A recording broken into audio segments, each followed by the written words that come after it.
Assalamualaikum warahmatullahi wabarakatuh.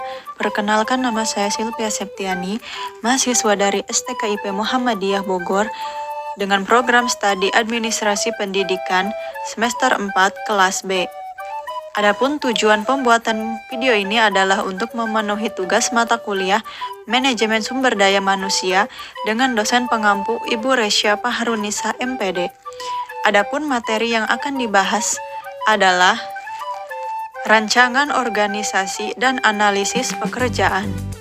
Rancangan organisasi adalah suatu proses untuk merancang struktur formal, mengelompokkan dan mengatur, serta membagi tugas atau pekerjaan di antara peranggota organisasi, agar tujuan organisasi dapat dicapai dengan efisien. Manusia merupakan unsur terpenting dalam perorganisasian karena manusia terdapat di dalam tugas-tugas yang saling berhubungan. Ada 3 rancangan atau desain organisasi yang umum, yaitu rancangan dengan struktur sederhana, rancangan organisasi birokrasi, dan organisasi dengan struktur matriks. Struktur sederhana dengan struktur yang sederhana ditandai oleh departmentalization yang sedikit, span of control yang lebar, kewenangan dipegang terpusat pada satu orang, dan formulasi sedikit. Rancangan ini biasanya dapat ditemukan pada organisasi usaha yang kecil, di mana pimpinannya juga menjadi pemilik. Birokrasi. Birokrasi adalah satu struktur dengan tugas-tugas yang beroperasi sangat rutin dicapai melalui spesialisasi, pelaksanaan tugas-tugas administrasi kepegawaian, misalnya tugas perhitungan penggajian setiap bulan ditambah dengan tambahan intensif yang dihitung berdasarkan peraturan-peraturan tertentu yang telah diformalisasi, merupakan tugas rutin yang setiap bulan harus dilakukan. Di samping itu, dapat ditemukan tugas-tugas yang dikelompokkan ke dalam bagian-bagian fungsional tertentu, misalnya bagian produksi, bagian distribusi, bagian keuangan, bagian akuntansi, dan sebagainya. Kewenangannya terpusat, span of control sempit, proses pengambilan keputusan mengikuti rantai komando. Struktur matriks. Struktur matriks dapat ditemukan dalam organisasi-organisasi periklanan, perguruan tinggi, rumah-rumah sakit, perusahaan konsultan manajemen, dan sebagainya. Di Fakultas Psikologi UI misalnya, dosen dikelompokkan berdasarkan bidang keahlian kekhususan mereka masing-masing. Sekaligus mereka menjadi dosen di program pendidikan yang berbeda-beda.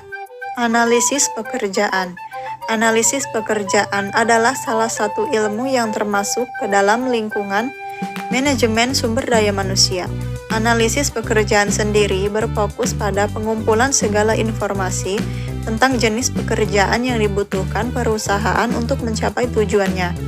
Hal-hal yang menjadi cakupan analisis pekerjaan diantaranya adalah analisis jenis pekerjaan, analisis kualifikasi, analisis perhitungan beban kerja, analisis penempatan pekerja, hingga analisis dalam menentukan standar kualitas pekerjaan.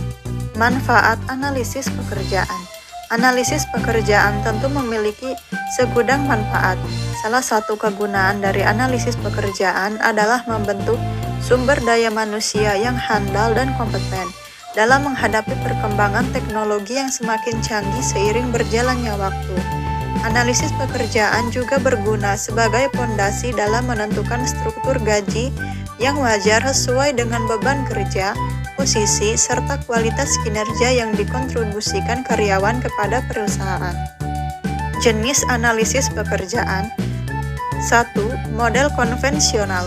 Analisis model konvensional atau tradisional ini lebih berfokus pada pencarian informasi dari aspek-aspek sebagai berikut, yakni 1. Aspek pertanggungjawaban setiap divisi perusahaan, 2. Aspek pembinaan dan pelaksanaan kegiatan operasional perusahaan, berikut kendala yang dihadapi, 3. Aspek yang menyangkut kewajiban umum personel atas posisi yang dipegangnya, dan 4.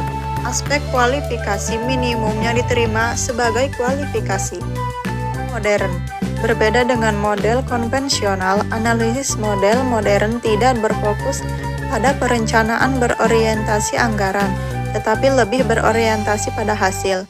Kendati demikian, analisis model modern tetap berpengaruh pada peningkatan produktivitas, misalnya melalui pemanfaatan komputer, penggunaan Wi-Fi, dan pemakaian aplikasi untuk meningkatkan kualitas dan efektivitas kinerja karyawan.